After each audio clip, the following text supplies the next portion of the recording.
Welcome back to Metropole Television. My name is Simba Elijah Charles Kiage. You are watching Business Amma 2146 is your SMS line at Metropole TVKE across all your social media platforms. Get involved. I am my Charles Arasko Kiage. So let's talk about one very important topic this morning. Financial inclusion. Now, this is what we have for you. On average, 83% of Kenyans have a formal account, and exclusion is down to only 8%. Interestingly, despite banks having tripled their user base to 41% of the Kenyan population, usage of banks by the wealthy has declined by 4%. According to a Central Bank of Kenya Financial Inclusion report, SACCOs and MFIs provide just over 1 in 10 Kenyans with financial services. On the other hand, 1 out of 3 of the formally included population rely solely on mobile money wallet.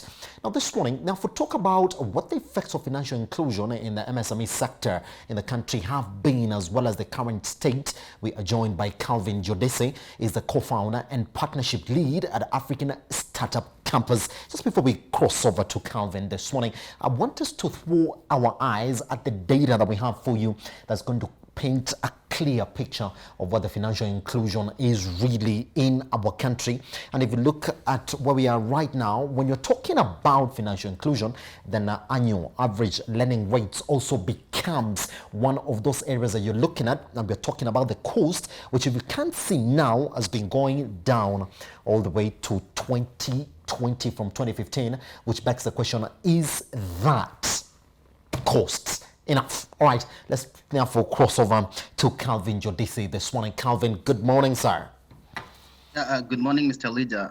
Nice to see you this morning, and quite excited to be in studio. Nice from to this have other side of the studio. Nice to have you around. But just gonna put it outside there. I mean, from what you said in this morning, what could be the best definition of financial inclusion from a small business perspective? Let's take a small business perspective angle, because I know that's exactly where you're coming from this morning. Yeah, so basically, financial inclusion is it simply means that it simply means that individuals and companies can actually be able to access useful and affordable financial services, without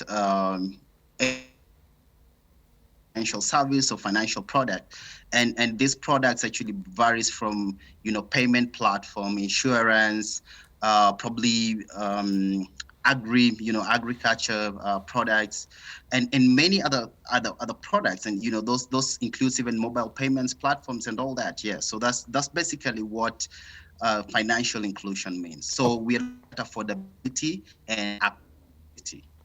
Fantastic. Affordability and accessibility, that's why you choose to focus on. But I want to ask you this morning, Calvin.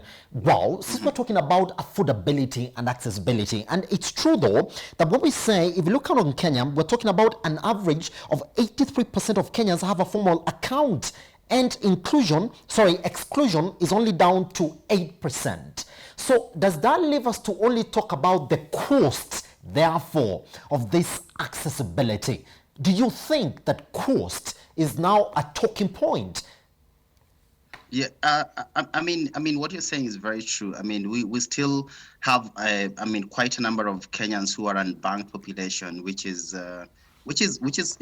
quite big, and despite the fact that we're doing very well in terms of mobile money transfers and all that, but we still remain with a lot of people who actually don't even have banks accounts, which is quite huge, and we've seen a lot of that shift going more into mobile banking, and you've seen how the telecommunication industry has been able to innovate around financial access, and that's what they've been able to do, and I think we are going to talk about that. But I think accessibility is very key, but I think still the reason why we have so many people unbanked is still the banks are still not very, very they don't give people really, really good deal when it comes to to banking and all that. So I think that's the challenge.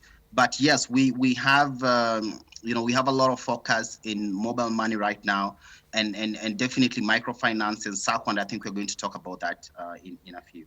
Pretty much. Just before we get there, I want to ask you from when you said it this morning, but when you look at financial inclusion in the country right now, for you, what ticks for you as one major hit before we talk about the misses, and we're going to back to actually even look at now the cost of lending and the avenues of lending within the country? Yeah, I mean, when we talk about financial inclusion in Kenya, which as I said, Kenya is really doing really well when it comes to pushing for accessibility and affordability of financial services. And so for me, I think we've really done some good stuff so far, and so many players, like the FSD, which is the financial sector deepening. I mean, they've done a lot of a lot.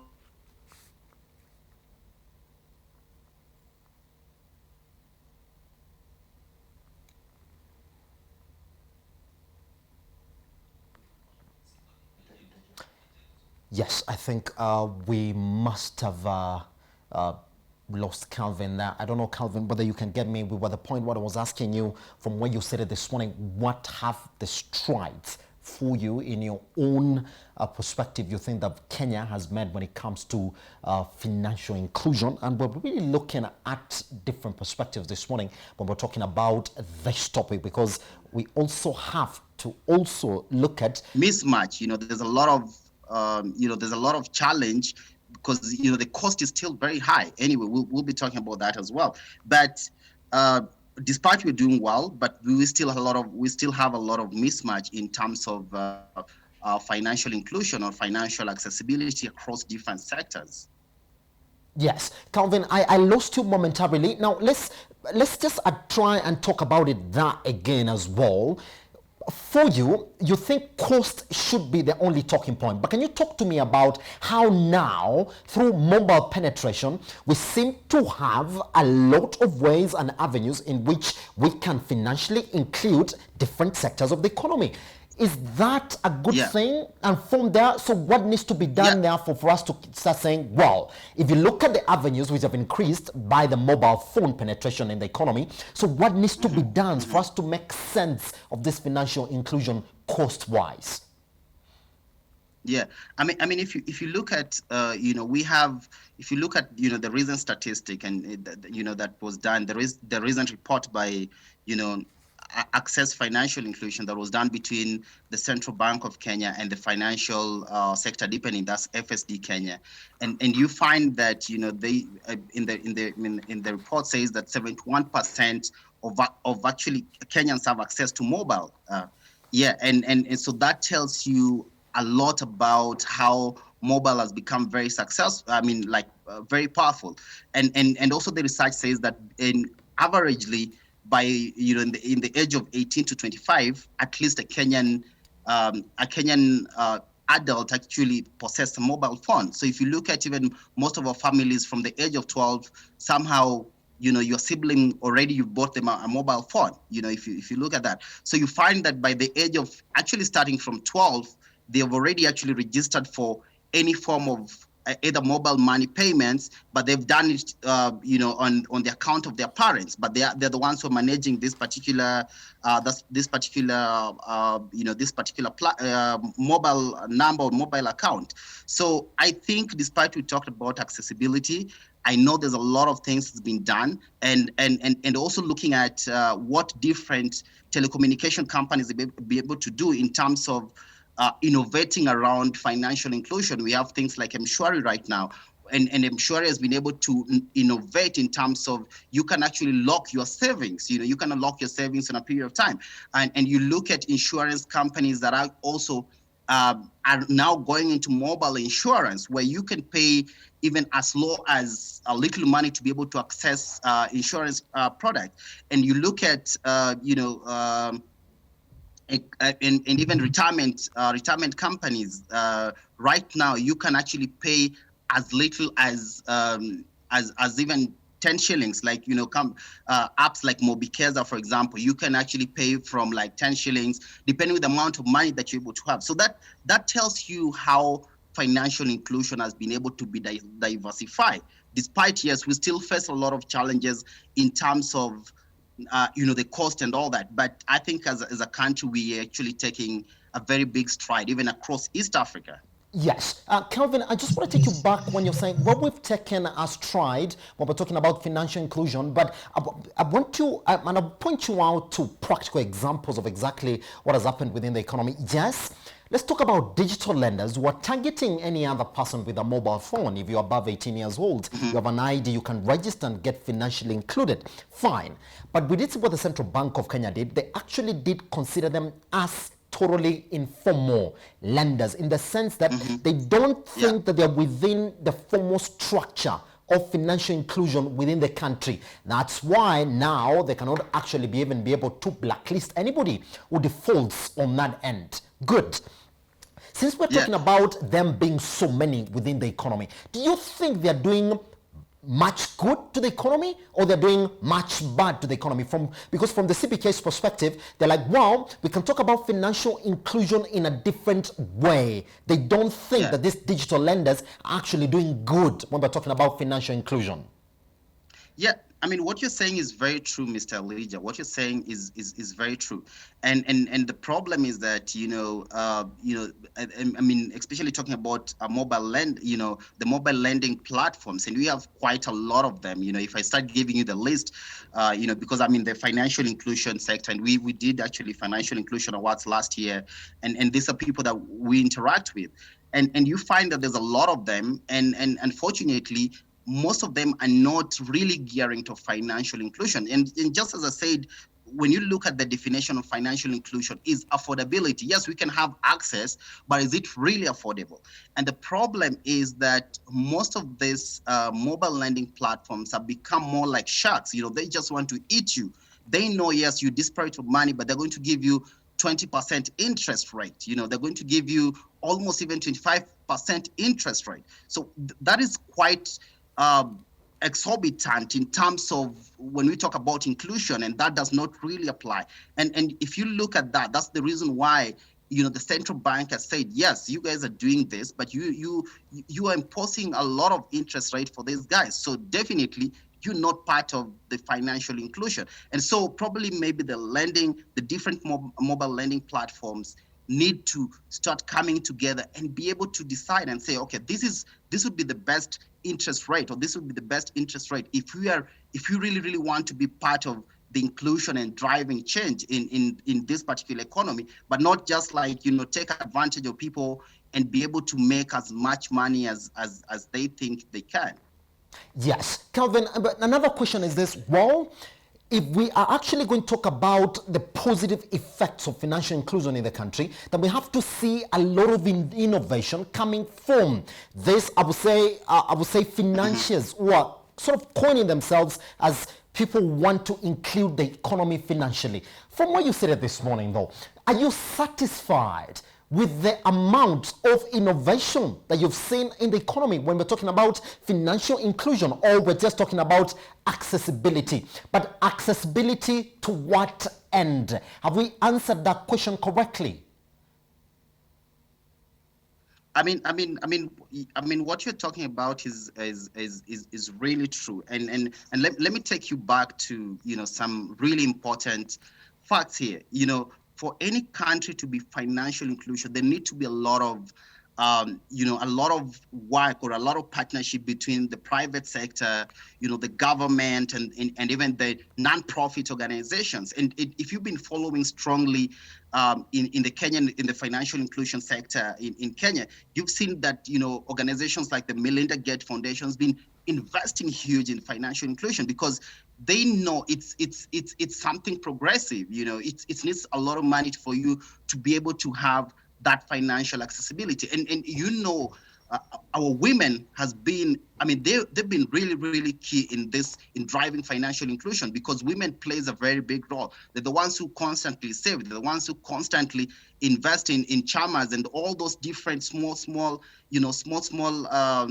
places. So yes, we have a challenge, and I think the solution is, how can governments come together? How can we have innovation hubs that actually have a lot of focus in driving financial inclusion? How do we set up up our research centers to be able to do a lot of research in that aspect. And if that is done, obviously through partnership with, international organization, international nonprofit organization, and working with a lot of smart people that we have in Kenya, because Kenya has so many smart young people who are actually into the fintech space, and they can make a lot of credible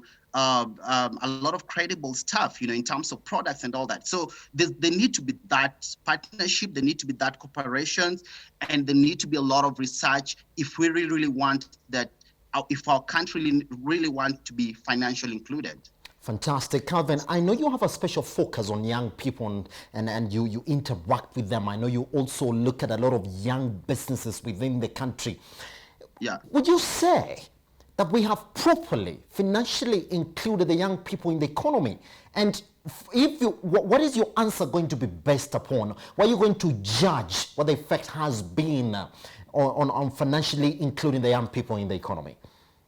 Yeah, I mean, if you look at, if we look at, if you look at recently what's been happening, and especially during this particular pandemic, we can see that the government has really tried their best to, to issue stimulants to small and micro enterprises. And if you look at, if you look at the beginning of this year, when the pandemic was just starting, when our president, announced, the different tax cut in some of the, in some of the lending, lending platforms and all that. I mean, banks, mostly financial organizations, banks and all that. So I can say that, the government has tried in terms of supporting young people in terms of access to even loans and all that.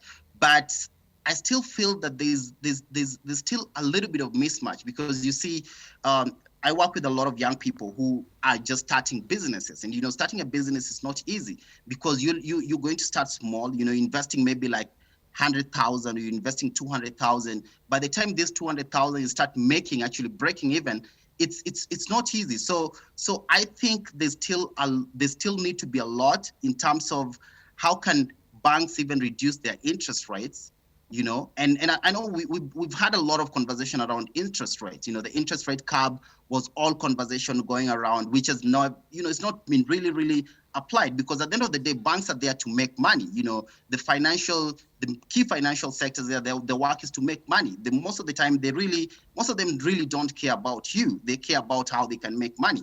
But then there need to be a conversation on how can we have very good stimulants for startups and people who are just starting up their businesses. And that's the reason why most businesses fail even within a span of less than 5 years. Most of the business actually die because we don't have a lot of support that actually can be able to sustain these businesses, because they face different challenges at different stage of the business. So despite, yes, we talk about very strong financial inclusion in Kenya, where if you look at, in the recent start, in 2016, we had over 1.5 billion in terms of Kenyan shillings that were transacted on mobile alone. And that actually rose even up to like 3.4 billion. And I know it's going to be rising more. But yes, the mobile networks have been able to realize how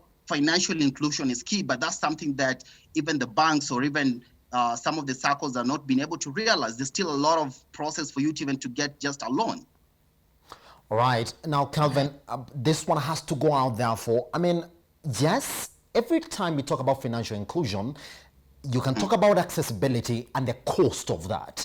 But talk to me, therefore, as we clear this morning, Calvin, what needs to happen in the MSME sector, these smaller businesses, for us to start saying, that is as a result of financial inclusion? Is it just accessibility and cost, and that's it?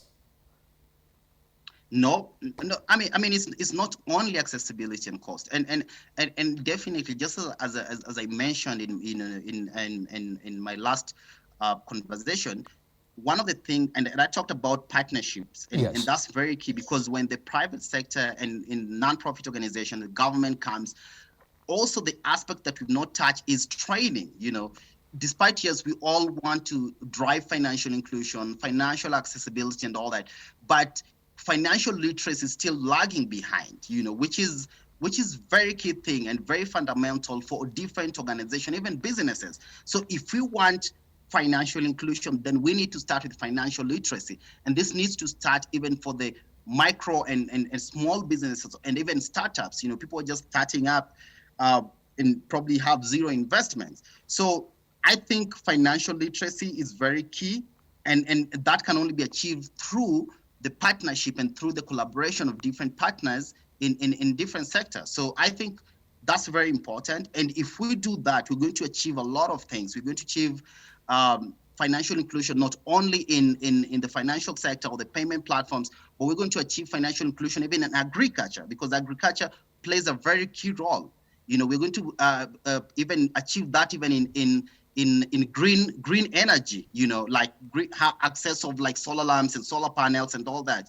And even very good insurance policies and even retirement benefits. All those things comes in if we really, really have a strong financial literacy program and training going on. Thank you. Pretty much. Calvin Jodese, thank you very much for taking your time to speak to us here on Metropole Television's Business AM.